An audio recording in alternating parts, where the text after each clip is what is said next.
here. We're so excited. We're actually going to ask everybody to mute your phones because we're going to get ready to hear our Black Anthem, a performance by Nala B.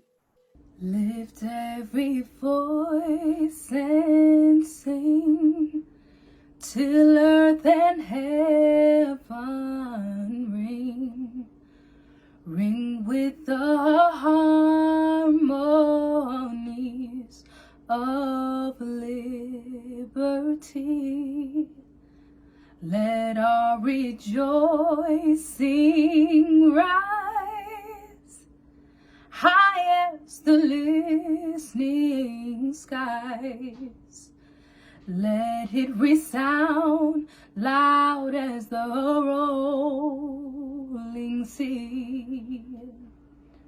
Sing a song full of the faith that the dark past has taught us. Sing a song full of the hope that the present has brought us. Facing the rising sun of our new day begun. Let us march on till victory is won.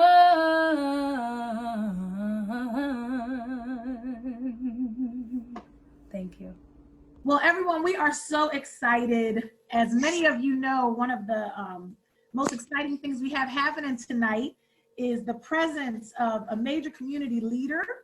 Yes. And I know that I'm excited. I am just peach to introduce you guys to a man who needs really no introduction, but just in case. We have Reverend Dr. Alan E. Waller on the line. He is the senior pastor of the Enon Tabernacle Baptist Church in Philadelphia. He's a highly sought after revivalist, vocalist, if y'all haven't heard him sing, and lecturer. Dr. Waller is a true visionary of the church and the community, and who serves humanity far beyond the restraints of traditionalism. Dr. Waller's outreach extends far beyond the walls of Enon through local community activism and radio, television, and social media commentary. Internationally, he's established church locations even throughout South Africa. And on Monday, April 20th, Dr. Waller worked with the Black Doctors COVID-19 Consortium to get testing to his church and community. This consortium is a mobile COVID-19 testing operation with the goal to provide a testing alternative that's barrier-free to test for coronavirus disease in our hardest hit areas in Philadelphia. Dr. Waller, welcome. Thank you. Thank you so much. And I really appreciate all of you being here and for the opportunity to be a part of a conversation. There's a lot going on, and particularly in light of this afternoon, 45 just put his mouth and foot all in it again and has some people thinking he's actually on our side. And we need to be very, very clear about what he was doing this afternoon, pandering to the right wing of the Christian church and not thinking about us, he doesn't really care about Christ, Christianity, or the church. He cares about votes from evangelicals who are in states that are not as impacted as ours. So we've been speaking to that, but I'm grateful. I'm grateful for FunTimes magazine and how it is helping us as the diaspora come together. One of the things that we are committed to is increasing our conversation across our own cultural diversity. Just very quickly, one of the things that we did a few years ago, I think of diversity differently over the last 10 years than I ever had. When we moved into the new facility, and I noticed that there were some white people beginning to come to worship, I made this statement. I said, I want all non-African Americans to come and meet with me Now, in my head, I knew what I was saying. I want those 50 white folk to come and talk to me because I was going to ask, how's this experience? Because I know how I can be. I know what it is. And I was expecting about 40 or 50 white people to join me in a meeting. And I said, I want all non-African Americans to come. I walked into a room to 400 people who looked like me. And what happened was my own learning, because one brother said, Pastor, we know what you meant, but you said all non-African Americans. This brother said, I'm Haitian. I'm not African American. And then it just started happening around the room. All of my brothers and sisters began to define themselves and their blackness, not using the term African American. And they took me to school on that day in terms of language. And I was so grateful because it helped me crystallize my thinking and my language around even the language of diversity. Europeans don't have a monopoly on the diversity conversation. In fact, the Black church is diverse if there ain't a white person in there. And we as a people are diverse, even before we get into the European conversation. I say that to say FunTimes is such an important part of that, that helps us all appreciate that. So thank you. I think I'm here because I tested positive and I wanted to speak to the real issue. I tested not because I had been exposed and not because I was feeling bad.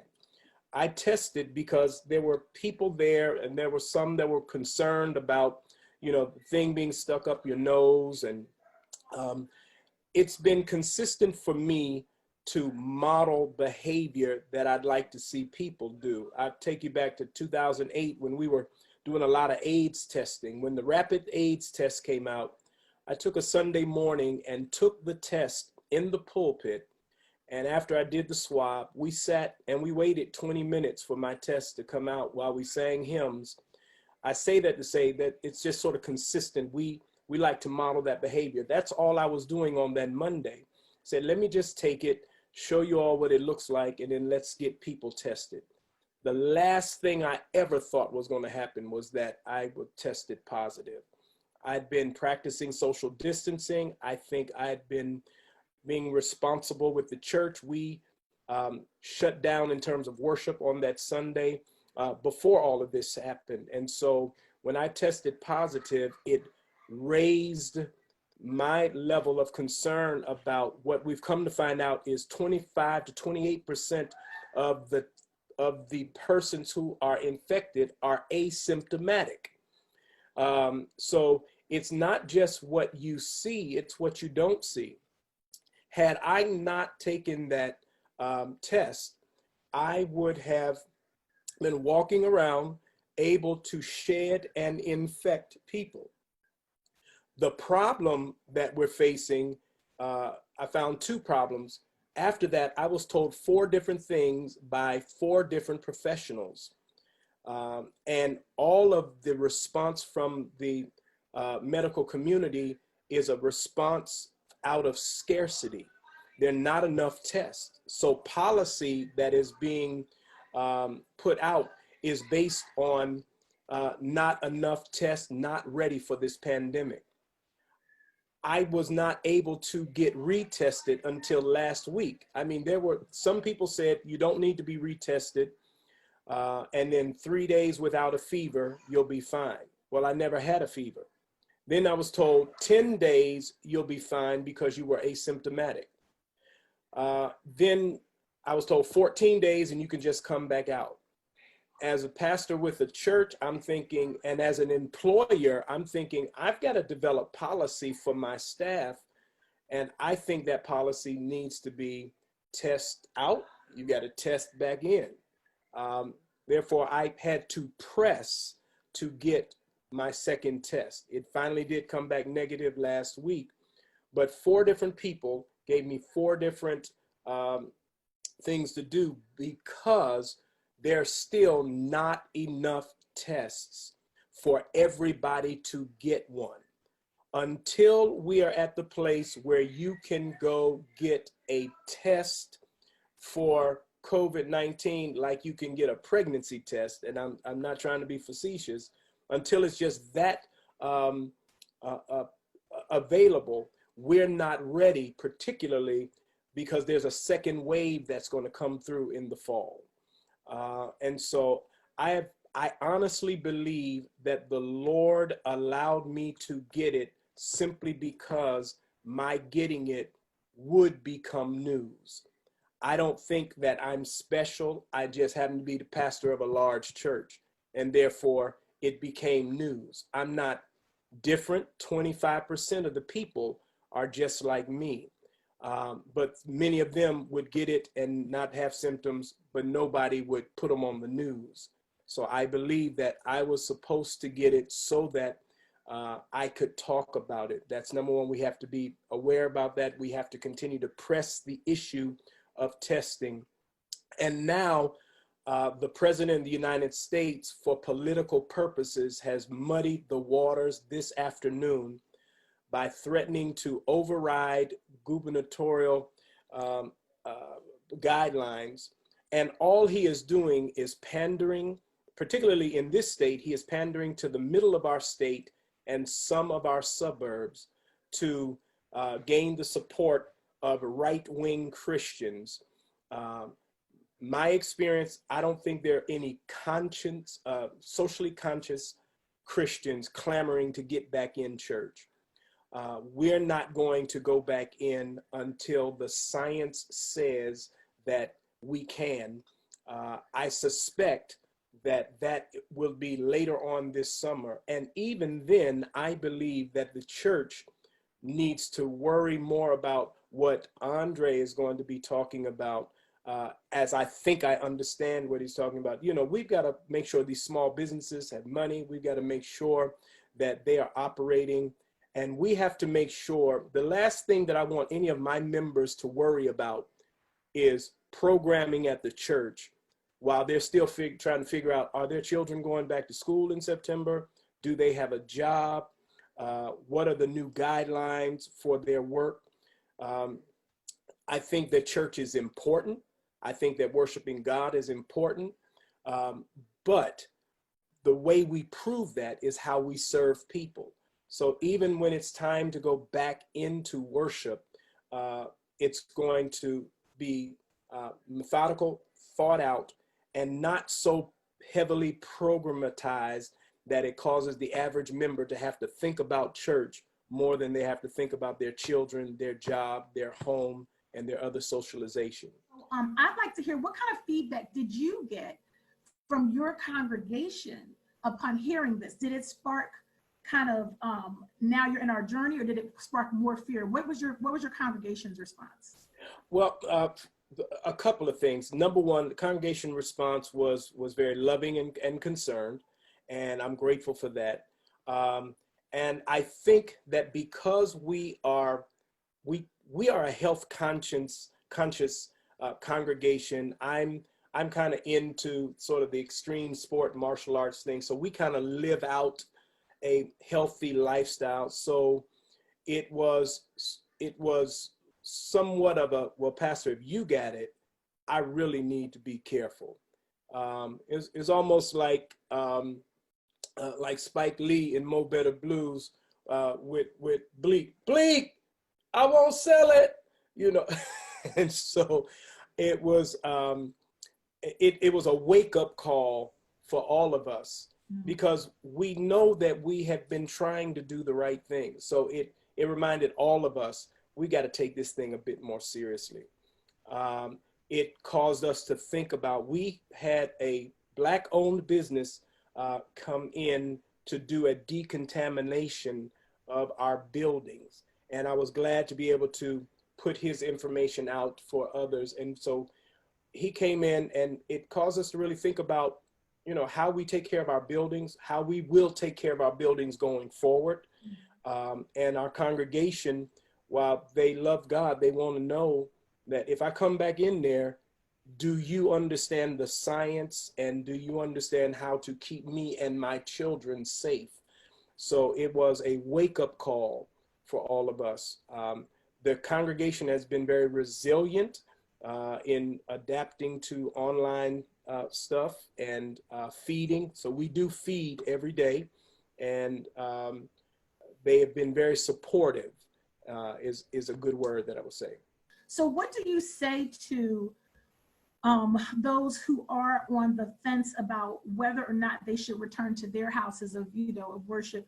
I actually just saw something on Facebook today because of what was released today. Mm-hmm. And, someone was making an impassioned, response to let's go and we don't need these masks and God will, protect us. What would you say to those that are just on the fence?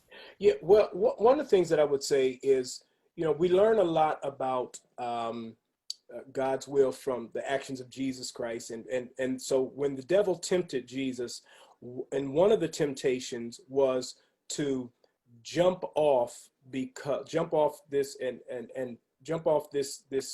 roof, if you will, because the word says that he'll give his angels charge over you. Jesus's answer was, "Thou shalt not tempt the Lord thy God." I know God is a healer. I know God is a protector. I know God is all of that. But God also, when he created us, gave us brains. He gave us an understanding, and we're not to tempt God. This has nothing to do, and I'm so concerned that once again, we as particularly Black people are going to start fighting each other because a white man has done something, not even considering us. He's trying to get some white people to be supportive of him, and we're going to start fighting his fight.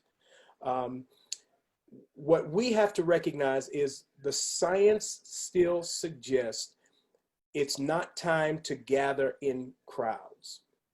And we're going to get there. We know that one day there's going to be a vaccine and or a therapeutic approach so that if you do get it, you'll get rid of it.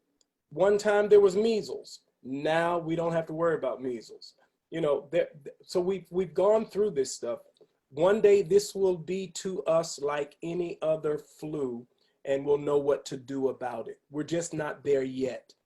And I would also remind people that it's true that for the majority of us, it's not going to be that deep.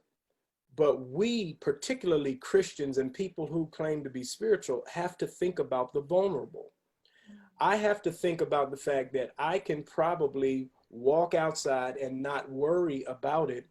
But if I bring that back and my 83-year-old mother hugs me, who is diabetic, and she gets it and dies, that's because of my irresponsibility.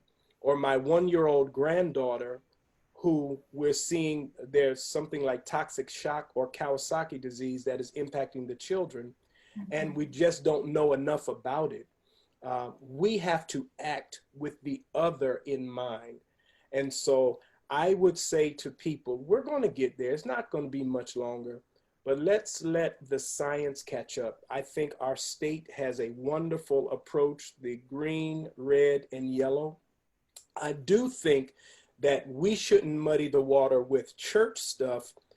I think that businesses have a much deeper argument, and that is, if Walmart is allowed to be open, then why can't my brother who owns a smaller store who sells many of the things that Walmart sells be open? That's a more credible fight, to fight for small businesses who are being strangled in the middle of the health issue. So if we really want to fight for something, I don't think the fight is in the church area. I think the fight is for them, and for, have we figured out what's going on with the children? I just think we need to be very careful that we don't put the emphasis on the wrong syllable. That's good. That's so good, because I actually just had a conversation this afternoon about something just like, the schools, the guidelines that were released. Yes. Blew my mind, as a mom. I was like, wait a minute, how does this work? And right. That is pressing, that's pressing, not just for the fall, but for the summer, right. Summer camp is here, right? Usually. So what happens to all the people that must return to work? Absolutely. Because we're reopening, where do their children go? Yeah. How does this all work out? So, I really appreciate that. We're going to get ready to take it to the next step. But before we do that, I have one more question. What is your church doing to provide resources or keep your congregation up on everything? Because like I said, you guys don't just kind of stay on the one topic. What do you guys do to inform people about business or resources, or what they should do for food? Where do people go to get more information about what Enon is doing? Well, we have made, we've really kind of upped our game around the social media piece. Okay. So what we're trying to do is emphasize what we help people know about the PHL COVID-19 Relief Fund. That was the thing that was on last night. And I'm involved with that. And that is a fund that gets money out to 501c3s, community development corporations. And I would encourage, if there's anybody on here that is giving leadership to a 501c3, the Philly COVID Relief Fund has money. They raised some more last night, and they're giving out money. I've seen African-American groups, large and small, get money. And I would encourage that if you have a 501c3, that you go after that. We also are letting people know about the PA 30-day fund. It's a 30-day PA fund. That is a organization that gives out smaller micro loans. And these micro loans are forgivable loans, just like the CARES Act, for the smaller businesses that didn't get the CARES Act money. So they give out a $3,000 loan, and it is forgivable, and it's called PA 30-Day Fund, I believe. And Jeff Brown from ShopRite is involved with that PA 30-Day Fund, and it is geared towards the much smaller business. We are encouraging everyone to do the mail-in ballot.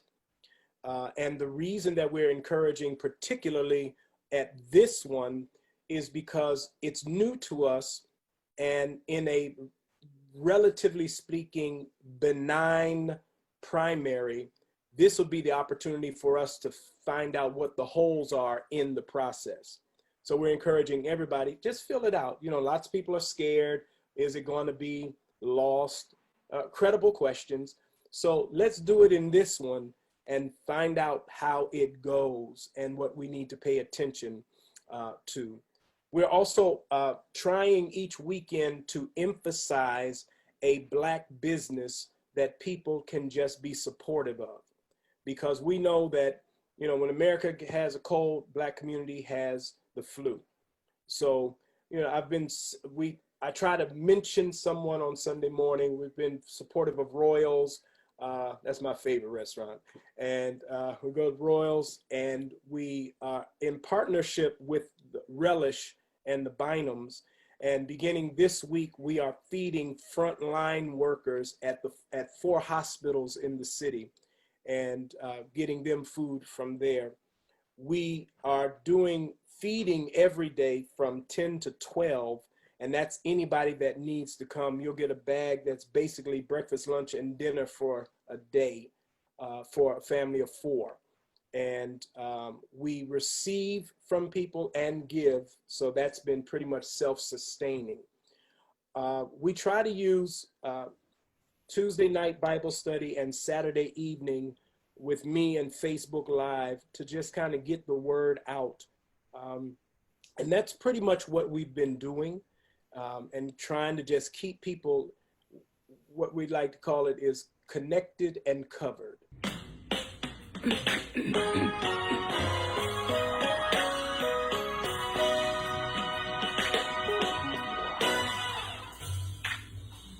Sometimes you have to encourage yourself. Sometimes you have to speak victory during the test. And no matter how you feel, Speak the word and you will be healed. Speak over yourself.